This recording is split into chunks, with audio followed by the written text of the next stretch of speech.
Subscribe कीजिए star tube channel को और दबाइए बेल आइकन को। आपत्ति हो, चलो निकलो। और समोसा चटनी यहीं पर ठूसे जा रहे हो दोनों माँ बेटे। आंचल माँ बेटे को भगा देती है। वहीं शीतल का ये रिश्ता भी होते होते टूट जाता है, इसलिए वो रोने लगती है। लगता है मेरे लंबे कानों की वजह से हमेशा मेरा मजाक उड़ेगा, स्कूल में भी, और अब तो मेरी शादी भी नहीं होगी। अरे बेटा ऐसे मत सोच, कान ही तो लंबे हैं। तू अपने पति से इतनी लंबी थोड़ी हो जाएगी कि वो तुझे अपनाएगा ही नहीं। चिंता मत कर, मैं तेरी शादी करवा दूंगी और तू बहुत खुश रहेगी अपने ससुराल में। शीतल को आश्वासन देकर आंचल उसे अपने गले लगा लेती है। वहीं कुछ दिनों बाद वो रघु नाम के लड़के को अपनी बेटी के लिए ढूंढती है। सास अंजना दहेज लेकर उसकी बेटी को लंबे कान समेत अपना लेती है, लेकिन ससुराल में साड़ी पहनने के बाद अपने सर पर लंबे कानों की वजह से पल्लू नहीं रख पाती। बार बार कोशिश करने के बाद भी उदास शीतल कहती है, हे भगवान, बार बार मेरा पल्लू लंबे कानों की वजह से सर से सरक रहा है। नई बहू की तरह सर पर पल्लू भी नहीं रख सकती। ससुराल वाले क्या कहेंगे? अगर पल्लू रख देती तो कान ढके रहते हैं। पर अब छोड़ो, ऐसे ही चलती हूँ, वरना पहली रसोई के लिए लेट हो जाएगा। बिना पल्लू किए शीतल पहली रसोई में जाकर खाना बनाती है और फिर डाइनिंग टेबल पर सबके लिए परोसती है। तभी उसकी ननद नताशा, देवर चीकू और सास ससुर उसके लंबे कान देखकर हंसने लगते हैं। भाभी, आपके कान देखकर तो मुझे आमिर खान की मूवी का पीके याद आ गया। भाई, अभी मैं भी यही कहने वाली थी। पता नहीं माँ आपने ऐसी लंबे कानों वाली भाभी से मेरे भाई की शादी क्यों कर दी। चिंता मत कर नताशा बेटी, तेरी भाभी को फ्री में नहीं लाई हूँ, उसकी माँ ने दहेज दिया है, तभी तो इतने लंबे कान वाली बहू लानी पड़ी। और दहेज कौन सा ज्यादा दे दिया, तुम सबके 2 जोड़ी कपड़े, 1 सोने की चेन और टीवी फ्रिज, इससे ज्यादा तो दिया नहीं उसकी माँ ने। अरे बहू, खाना ठंडा हो जाए उससे पहले हमें परोस दो। जी पापा जी। तभी शीतल सबको खाना परोस देती है, जिसके बाद देवर और ससुर उसे शगुन में पैसे देते हैं। वहीं बाकी सभी लोग मुंह फुलाकर अपने अपने काम पर चले जाते हैं। शीतल छत पर कपड़े सुखाती है और पड़ोसन उसे देखकर कहती है, अरे मैंने सोचा था अंजना अपने बेटे के लिए प्यारी सी बहू लाई होगी, तू ये किस एलियन को उठा लाई, इतने लंबे कान वाली होगी। चल बहू, आज से तेरा नाम लंबी कान वाली है। जब भी मैं तुझे बुलाऊंगी इस नाम से तो आ जाना। मोटी तोंद वाली आंटी, मेरा नाम शीतल है, नमस्ते। बातों का मुंह तोड़ जवाब देकर शीतल अपने कमरे में आ जाती है और अपने लंबे कानों की वजह से रोने लगती है, क्योंकि दिन में 2-3 बार उसके देवर और ननद उसका मजाक उड़ा दिया करते थे। बाकी की कसर सास पूरा कर दिया करती थी। रोज रोज अपना मजाक बनता देख शीतल से और सहा नहीं जाता और वो अपने कमरे में बहुत रो रो कर कहती है, हे भगवान, आपने मेरे साथ ऐसा क्यों किया? मुझे इतने लंबे बड़े कान क्यों दिए हैं? हर कोई मेरा मजाक उड़ाता है। काश ऐसा होता कि मेरे कान जादुई होते और सब मुझे अपना लेते, कोई मेरा मजाक नहीं बनाता। शीतल के कहते ही उसके लंबे लंबे कान हिलने लगते हैं और आसमान से एक रोशनी उसके कानों पर पड़ती है, जिससे उसके कान जादुई कान बन जाते हैं और दोनों कान से सोने के सिक्के और पैसे निकलने लगते हैं। अरे मेरे कान इतना हिल क्यों रहे हैं और इतने सारे पैसे कहाँ से आए? उसकी बात का उत्तर देने के लिए सरस्वती माँ प्रकट होती है।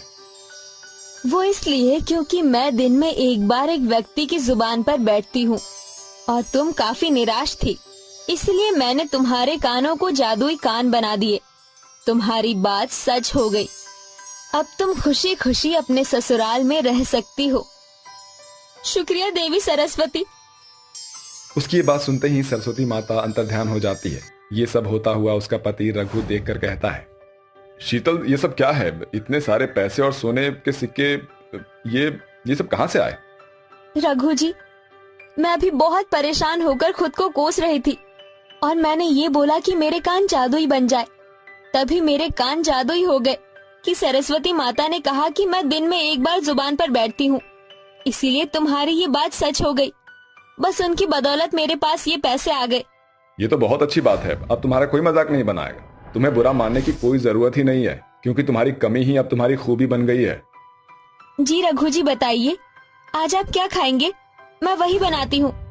भाभी, आप भैया की पसंद पूछ रही हो तो मेरी पसंद भी जान लो। आज मुझे पिज्जा खाना है और चीकू को बर्गर, और माँ पापा दाल मखनी नान खाएंगे। तो ये सब आप आज झटपट बना देना। भूख लग रही है। चिंता मत करो नताशा दीदी, मैं सब बना लूंगी। तभी शीतल रसोई में जाकर कहती है, सबका मनपसंद खाना बनाते बनाते मुझे काफी वक्त हो जाएगा, इसलिए हे मेरे जादुई कान, सबके पसंदीदा पिज्जा, बर्गर, दाल मखनी और छोले भटूरे बना दो।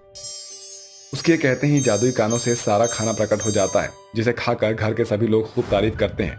अरे वाह भाभी, क्या मस्त बर्गर बनाया है। भाभी, मुझे तो आपका पिज्जा बनाने का स्टाइल बहुत पसंद आया। खाना वाकई में बहुत ही स्वादिष्ट है बहू। हाँ बहू, खाना तो बढ़िया है। ये ले मेरी तरफ से सोने का कंगन। शुक्रिया माँ जी। वक्त गुजरता है। जादुई कान हो जाने के बाद वो घर के काम बड़ी ही फुर्ती से किया करती थी, खाना भी अच्छा बनाती थी और सभी लोग उससे धीरे धीरे खुश होने लगे थे, जिससे अब उससे कोई चिढ़ता नहीं था। एक दिन उसके पति का बिजनेस में घाटा हो जाता है। उसकी भरपाई के लिए लाखों रुपए की जरूरत थी। तभी शीतल कहती है, रघु जी, चिंता मत कीजिए, मैं हूँ ना। हे मेरे जादुई कान, मेरी मदद करो। मुझे रघु जी के लिए लाखों रुपए की जरूरत है। शीतल के कहते ही उसके जादुई कानों से लाखों रुपए की गड्डी जमा हो जाती है, जिन पैसों को लेकर रघु फिर से अपने नए बिजनेस की शुरुआत करता है। वहीं दूसरी ओर ननद के घर में शादी थी, जिसके लिए घर में अब पैसे खत्म हो चुके थे। परेशान अंजना को देखकर शीतल कहती है, माँ जी, आप परेशान क्यों होती है? आपको जो भी जेवर, पैसे या कुछ और चाहिए, उन सब का इंतजाम मैं करूँगी। मेरे जादुई कानों के बारे में तो आपको पता ही होगा। अरे हाँ बहू। तभी शीतल अपने जादुई कानों से सोने के जेवरात और पैसे की मांग करती है। तत्पश्चात ही जादुई कानों की मदद से वो सारी चीजें उसके सामने निकल कर आ जाती है, जिससे अंजना की सारी परेशानियां हल हो जाती है और वो खुशी खुशी नताशा की शादी कर देती है।